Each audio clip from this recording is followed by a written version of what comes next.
Our final keynote address of the conference will be Ambassador Timo Koster, the Ambassador at Large for Security Policy and Cyber at the Dutch Ministry of Foreign Affairs. Ambassador Koster will discuss the criticality of international partnerships in defending forward.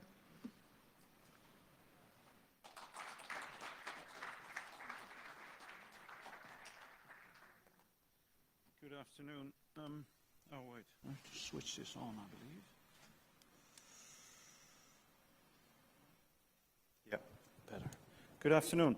So I'm acutely aware of the fact that that this is the graveyard shift and that I'm the very last speaker on a two-day conference, and that I'm keeping you from either going home or having a drink, but or both probably. Anyway, I'm still excited to be here. I was speaking with my wife on the phone yesterday, and I said, so I'm here in Washington and speaking to a conference of the CyCon defense people, and would you have ever imagined in your wildest dreams that I would be invited to come to Washington to speak about cyber matters to such an esteemed audience? And she said, well, in my wildest dreams you don't appear at all. So having said that, I'll try to tell you a little bit about what we worry about in the Netherlands and how we try to shape the policy mix, the toolbox that we think we need to make cyberspace a safer place, because we believe that cyber stability is vital. Stability in cyberspace actually promotes and contributes to a more stable society and a more stable democracy and a more stable business environment. And the specific interest that we have in the Netherlands is, first, we have an open economy. We're part of the European Union. Our borders are open. We're a small country, and we depend heavily on trade and services flowing in and out of the country. For those who were here this morning, know that we have a vast, especially for a small country, a vast internet infrastructure. The transatlantic cables actually land in Amsterdam, in Amsterdam Internet Exchange, and we have, for that reason, a lot of server parks, infrastructure that we, on the one hand, need to protect, and on the other hand, need to make sure that they are accessible and open. We have at least one more reason why we really care about these things. Netherlands is unique in a sense that we are one of the very, very few countries that have the promotion of the international rules-based order inscribed into our constitution.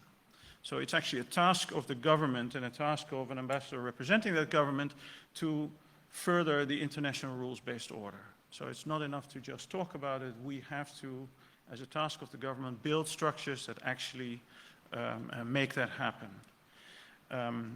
Now, as everyone knows, the internet so far has developed from a great promise for more democratic intercourse, for economic chances, etc. It has developed from being that promise to a fairly dark place where a lot of things can go wrong and where, to a certain extent, there's an amount of lawlessness that we have to find. So we are building a policy mix with which we are trying to discourage those who mean harm.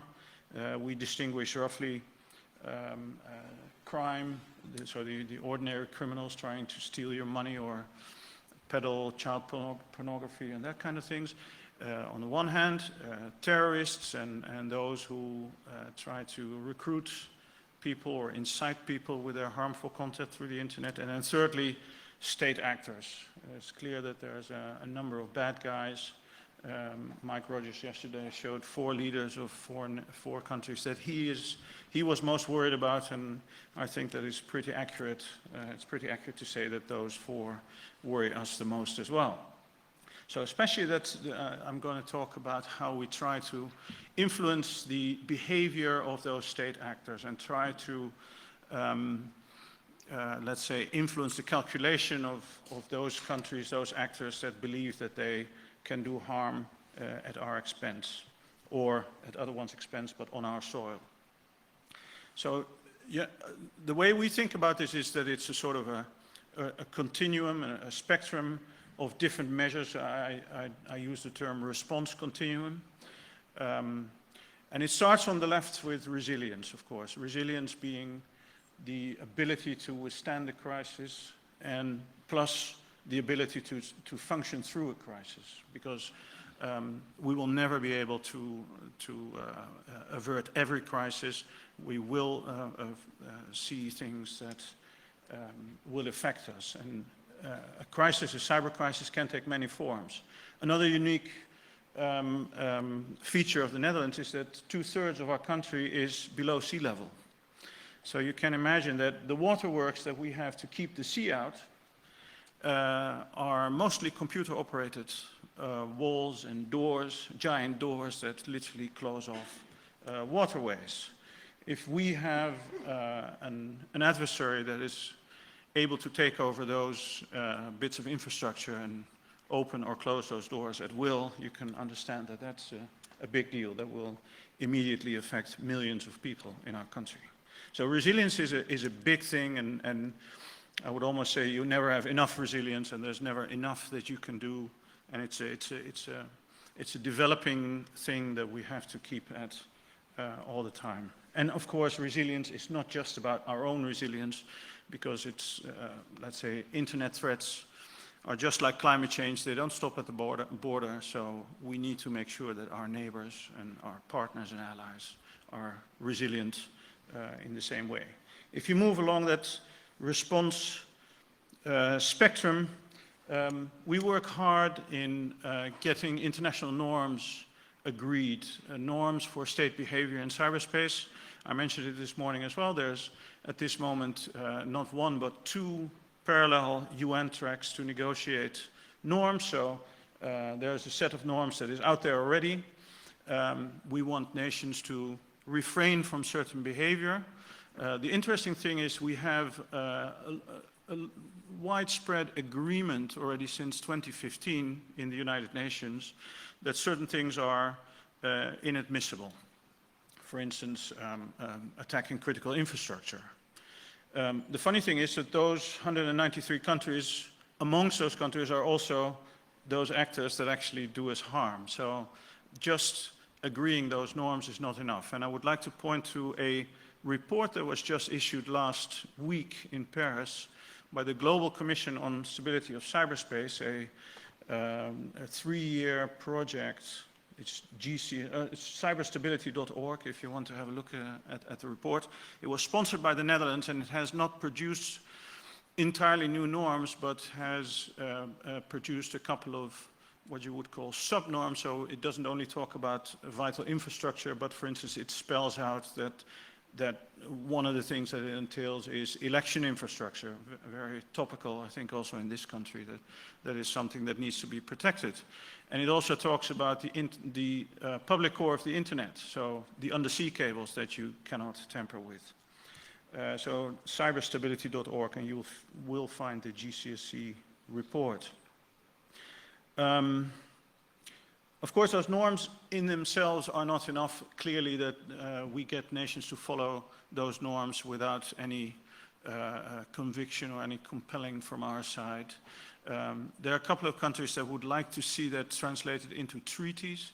We don't believe that that is necessary at this moment. In the other panel, we talked about this. International law does apply online and offline, so we don't necessarily need to see immediate new treaties.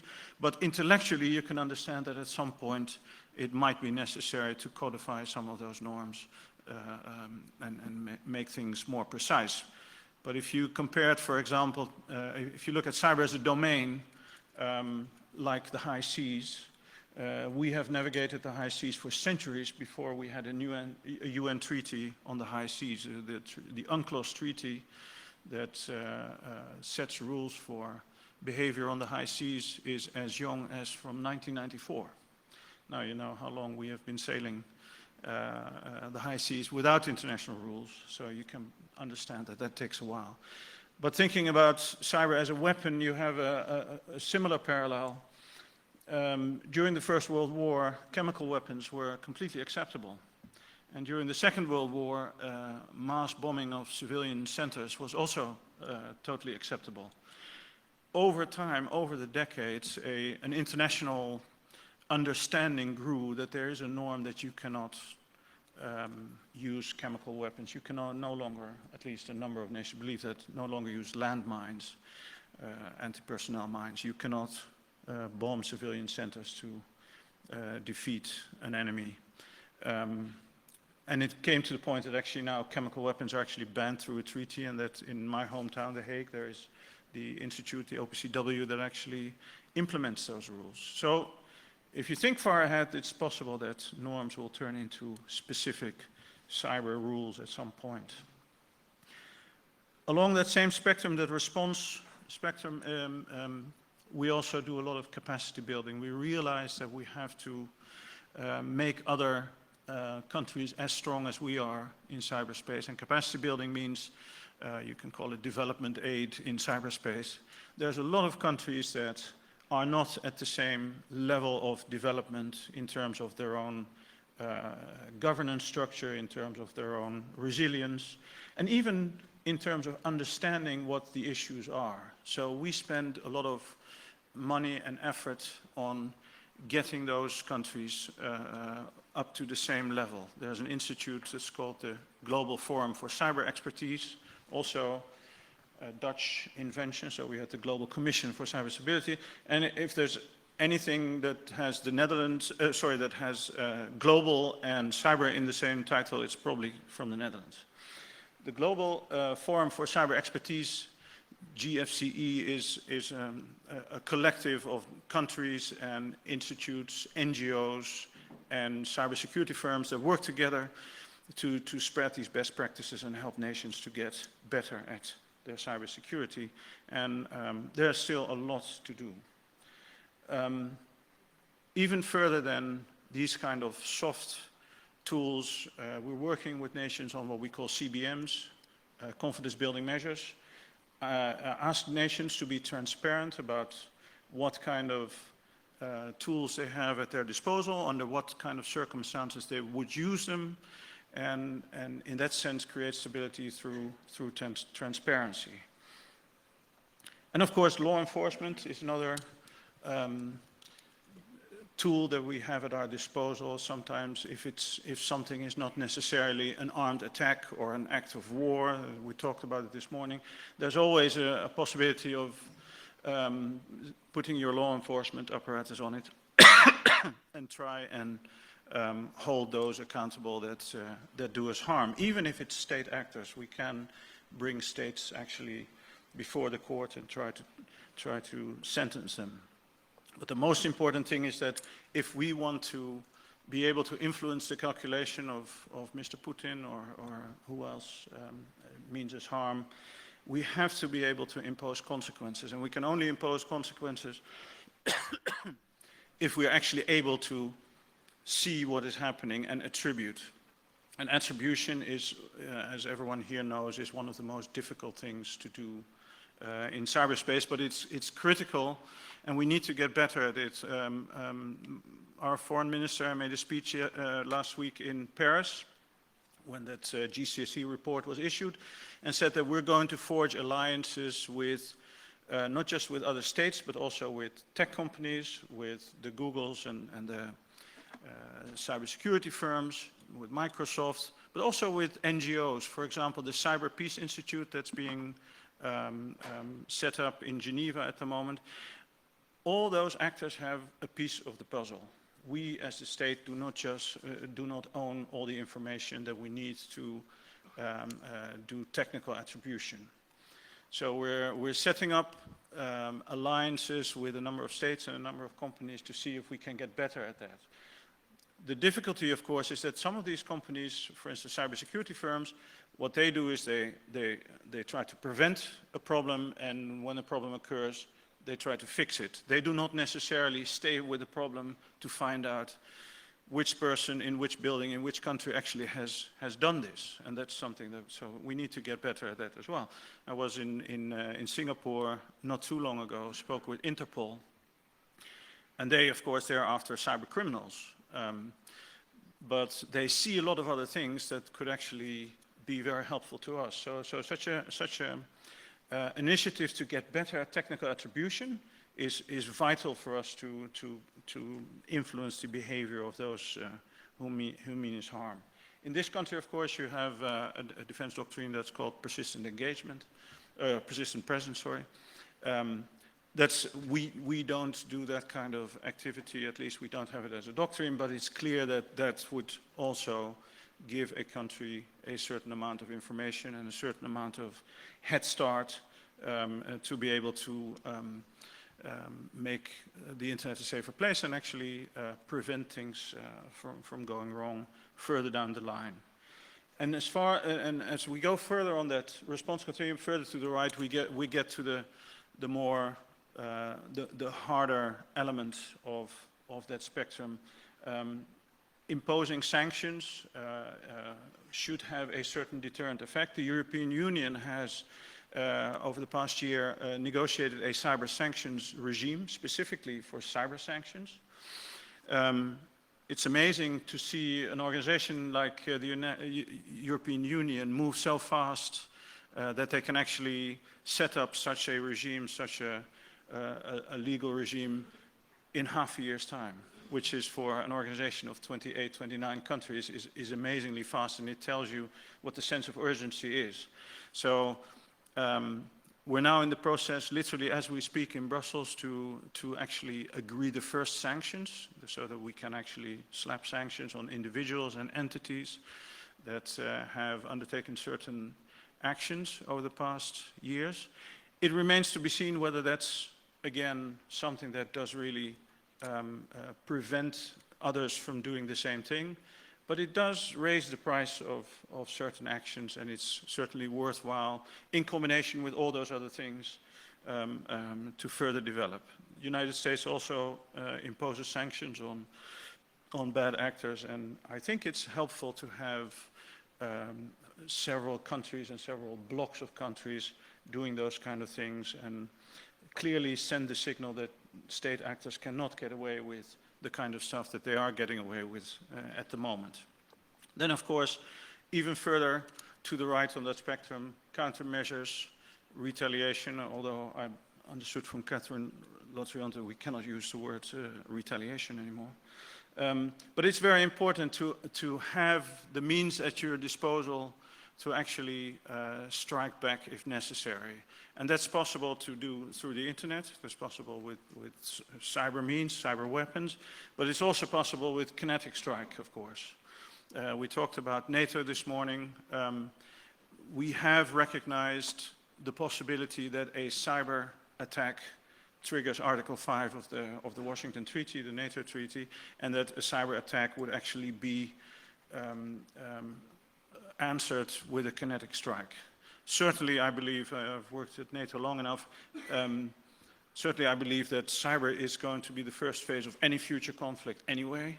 You're not going in, if you have the possibility to switch off the lights first, you'll do that, and it will be an integral part of any future conflict. So it's important to realize that all these different pieces of that continuum are developed at the same time, that we're trying to operate them at the same time, and that we're able to calibrate it and in a certain situation choose a certain tool in our toolbox to be effective. We have to get much better at that. So each and every part of this spectrum that I talked about is work in progress. It's not just work in progress because we're not good at it yet, but it's also work in progress because we're shooting at a moving target. Every time we think we have something fairly good under control, the internet has developed further, the cyber weapons have developed further, and the intentions of certain actors have developed further again. So it's a huge undertaking. It's something for a government. We like to use the word whole of government. It certainly is the whole of government that is involved in this. Every part, every department in our government can be affected by these kind of things, and so they have to be all part of the response. We are also trying to do as much as we can together with international partners. The reason why I'm here, although my wife thinks so, it's not just the conference, it's also because it's an opportunity to speak with your government, and I spend most of my weeks in the year abroad, on the road, to speak with other governments, to agree this kind of approach and to make sure that every piece of this response continuum is linked to efforts of other countries, is linked to the private sector, and is linked to the civil society. The idea that we can do this between countries, between nations alone, of course, is by definition wrong. The open road is owned by the government, so the government decides where the traffic lights are set. The internet is not owned by the government, so we have to work with those other stakeholders. So international multi-stakeholder cooperation is the name of the game. It's like I said, a wide-ranging effort. We're trying to get better at it, and for sure we need the United States with us, we need the military with us, and we need basically every player that we can bring with us. Thank you very much.